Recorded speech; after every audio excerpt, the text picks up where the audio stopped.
you've been around the block. You've been through so many different teams. What would you tell freshmen, incoming recruits? What advice would you share with them of lessons you wish they would get early instead of wait till their junior and senior years to understand? Oh, if we could bottle this answer up and sell it, it would be amazing. But sometimes the reality doesn't always come to fruition.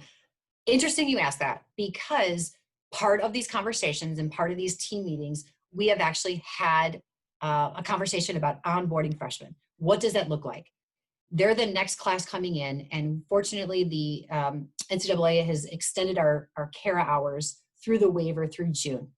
And so we get an opportunity to bring our freshmen on the calls with us once they show and prove that they've graduated from high school. All of our 5 incoming freshmen have graduated from high school, so they just joined us on our calls this week.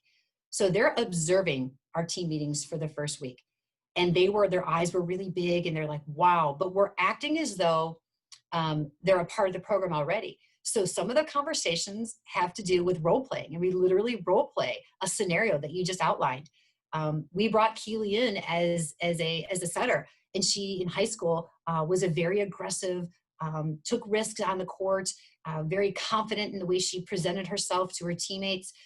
How do we get her to do that in our gym, in our program from day one? Because that is something you're referring to. Sometimes women, young women, defer to the hierarchy of a teammate is older than me. I can't tell them what to do. I can't communicate in such a way that I might step on their toes. So we encourage them to have a conversation. And again, that vision I mentioned, it all revolves around the vision. Show us how you walk out your vision by encouraging your teammate to share what's on their mind. If they notice something, encourage them to show that. So we'll role play. And here's the freshman that is a bit insecure to be a part of a collegiate program, doesn't know what she's getting into, and doesn't want to make a mistake. Here is an upperclassman that's going to put their arm around her, walk her to the locker room and say, hey, Keely, I noticed today you had something to say, but you didn't. We would love for you to communicate prior to practice. We all go to the board. We have a dry erase board. We'd love for you to share your thoughts prior to practice or at the end of practice. I want you to know I have your back, because it's part of our vision that we're going to defend you as a part of this program and what you say and how you say it. So we role play, we communicate that. But advice to freshmen, first and foremost, be yourselves. You were recruited for a reason. Be yourselves. Stay true to yourself. Stay true to your values. We all know that when we're in high school, we have a certain set of friends and values, from our family to our club teammates to our teammates from school. And when we get into a new environment, it might be tempting to go along with the crowd. You don't need to do that, especially if the crowd is bringing in a negative vibe, or they're doing things that's unbecoming of an elite level athlete, and you just don't agree with those things. So I would encourage you to stay true to that, to reach out to teammates, to be honest with them. This is something I'm not comfortable doing, or I'm not judging you, but that's just not something I want to take part in. And the earlier you can do that, which I know is a tough ask, the earlier you can do that, the better off you're going to be and the happier you're going to be.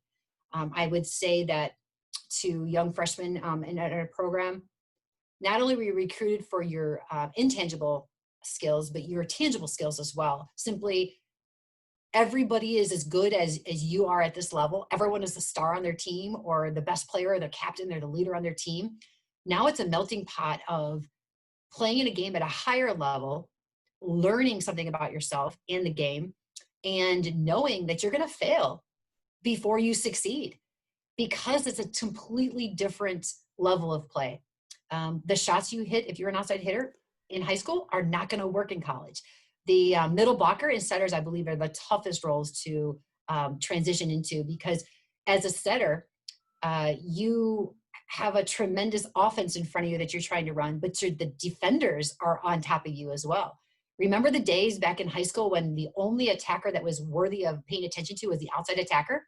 Right. Now you have a great middle, a great right side, a great outside. We're seeing a lot of 6-2s being run in offensive systems. Now you have 3 attackers all the time in the front row. So there's certain things that you just don't know, and you have to experience. The last thing I'll share with you is that all freshmen, all new players, whether it be transfers even into a program, are going to fail. But the growth and the attitude you bring to that failure is going to stick and be indicative of how your teammates see you in the future. And within our program at Western Michigan, we are very supportive of all the unique attributes that everybody brings to our program. And we don't want clones of each other. We want the unique perspectives of each other. And we really embrace the getting to know each other and not judging someone for who they are or what they may have done or seen, but bringing them along with you. And if you're not going to be part of the solution to that formula, then keep your mouth shut, so to speak. Don't start to have conversations behind people's backs, because I think that is the part that pulls teams apart. And unfortunately, we see it happen a lot. And Right. sometimes the coaches don't know that it's happening.